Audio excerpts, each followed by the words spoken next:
My name is Jeffrey Nuccetelli. I'm a former military police officer with 16 years of active duty service in the U.S. Air Force. I'm here today because the American people have both the right and the responsibility to know the truth about unidentified aerial phenomenon. That truth remains hidden, classified and silenced by fear, retaliation, stigma, and confusion. Today, we are here to help break that silence. Between 2003 and 2005, 5 UAP incidents occurred at Vandenberg Air Force Base, home to the National Missile Defense Project, a top national security priority. At the time, we were conducting launches deemed by the National Reconnaissance Office as the most important in 25 years. These were historic launches. These facilities were vital, and they were repeatedly visited by UAP. Each incident was witnessed by multiple personnel, documented, investigated, and reported up the chain of command. We sent information up, but we got no guidance down on how to handle these events. I personally witnessed one of these events and investigated others as they occurred. 6 other service members have provided me with the information that I will share with you today. The incursions began on October 14, 2003, when Boeing contractors reported a massive glowing red square silently hovering over 2 missile defense sites. After several minutes, it drifted further east onto the base and vanished over the hills. This event, now known as the Vandenberg Red Square, was referenced by Representative Luna at the first hearing on this topic. Official Air Force records of this event are in possession by Aero and the FBI. Later that night, while I was on duty, security guards at a critical launch site reported a bright, fast-moving object over the ocean. I responded to the incident. Chaos ensued over the radio as the object approached rapidly. I heard my friends screaming, "It's coming right at us, it's coming right for us, and now it's right here." Moments later, I heard them say that it had shot off and was gone.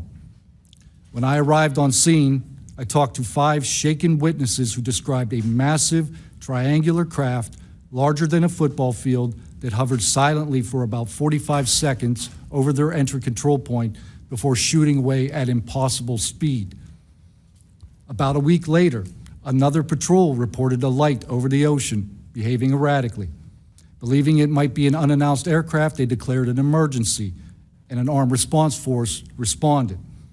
Before the forces could arrive, the object descended and either landed or hovered on our flight line and then took off again at impossible speed. The witnesses to this event were threatened and intimidated afterward. They were told to keep quiet and think about what they were reporting. After that, things did get quiet until about 2005, when another patrol reported a massive triangular craft larger than a C-130 silently floating over the installation. He watched it for a few minutes.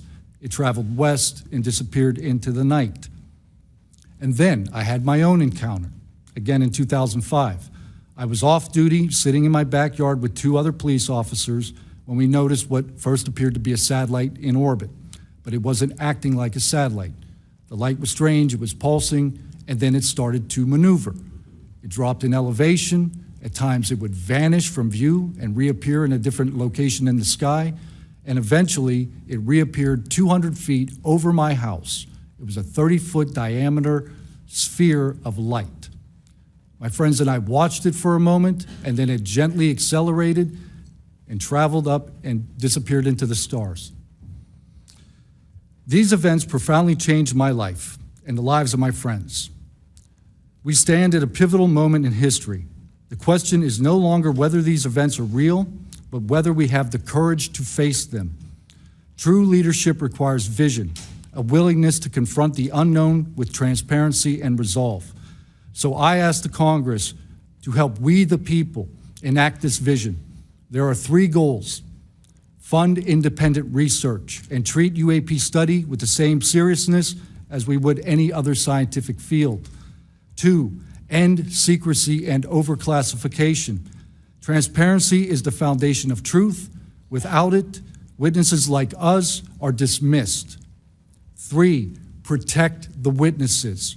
Many stay silent out of fear for their careers, reputations, and the safety of their families. Protect them, and you will embolden others to join this cause. These phenomena challenge our deepest assumptions about reality, consciousness, and our place in the universe. Exploring them can unlock transformative breakthroughs in technology, biology, and human understanding. Let this be the moment when America chooses courage over fear, transparency over secrecy, and progress over stagnation. Let's show the world that our nation leads not only through strength, but through fearless pursuit of the truth. Thank you.